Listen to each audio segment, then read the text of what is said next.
Las elecciones presidenciales de los Estados Unidos siempre interesan a la opinión pública mundial, porque se trata de la mayor potencia del planeta y porque Washington tiene la mala costumbre de calificar o descalificar las elecciones de otros países como si su sistema electoral fuera ejemplar.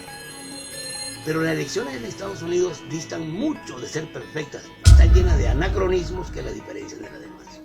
Primero, son de segundo grado, es decir, que no se vota directamente por el presidente y el vicepresidente, sino por representantes que forman los llamados colegios electorales, cuyos votos deciden quién es el ganador.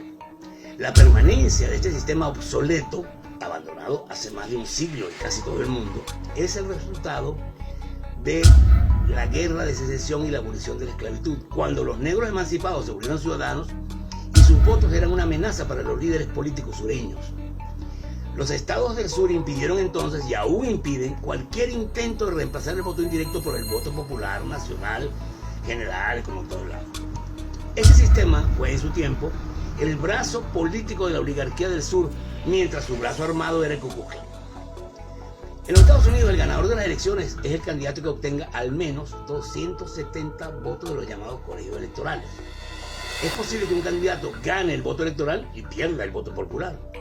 En caso de duda o controversia, la decisión queda en manos de la Corte Suprema, como ocurrió en 2002 cuando los magistrados, en su mayoría republicanos, dieron como ganador un mes después de las elecciones a George W. Bush, a pesar de que su contrincante, el demócrata Al Gore, había obtenido mucho más votos en todo el país. Y Trump fue electo presidente con 304 votos de los colegios electorales sobre los 227 de su contrincante Hillary Clinton, a pesar de que ésta obtuvo 3 millones de votos más en el país. Otra extrañeza es el número de votos de colegio electoral que corresponde a cada estado. Por ejemplo, Wyoming, con 500,000 de habitantes, tiene 3 votos en el colegio electoral, un voto por cada 160,000 habitantes.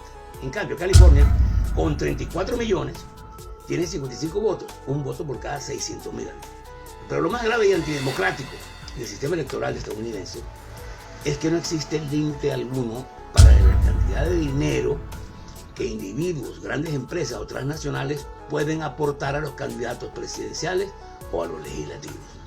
Semejante influencia del sector privado en la política desvirtúa y prostituye el servicio público, dando prioridad a los intereses empresariales sobre los intereses generales del país o habitantes.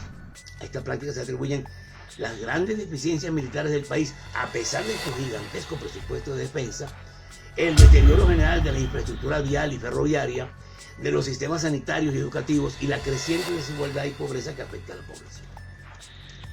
A lo anterior, hay que añadir que en 36 estados no pueden votar 21 millones de personas que carecen de un documento oficial con su fotografía y que, salvo en los estados de Vermont y Maine, no pueden votar los privados de libertad y quienes hayan sido sentenciados en el pasado, lo que en el país del mundo que tiene más presos en cifras absolutas y porcentuales implica una segregación por raza y clase que perjudica a las grandes minorías de afroamericanos y latinos. Como si todo esto fuera poco, a diferencia del resto del mundo, en Estados Unidos las elecciones no se celebran en un fin de semana o día feriado, sino los martes, un día de trabajo como cualquier otro, lo que dificulta el voto de los asalariados y explica, entre otras cosas, un alto grado de abstención. En las presidenciales del 2016, solo votó el 55.7% de los inscritos. Para finalizar, cada estado utiliza máquinas y sistemas de conteo diferentes tanto para los votos de los centros electorales como para los votos por correo, que en 2016 fueron 31 millones, una cuarta parte del total. Tal diversidad de plataformas técnicas imposibilita las auditorías, que de hecho son casi inexistentes.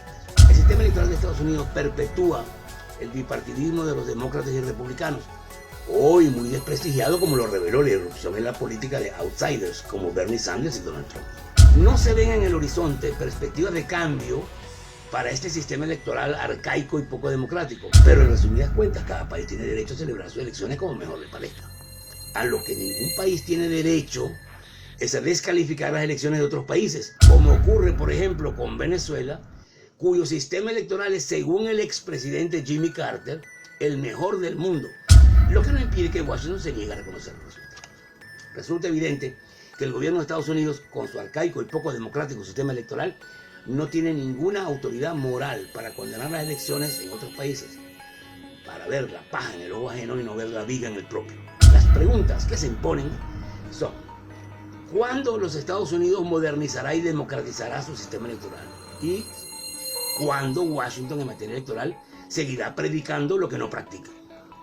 He ahí para la gran República del Norte su más importante misterio de la historia.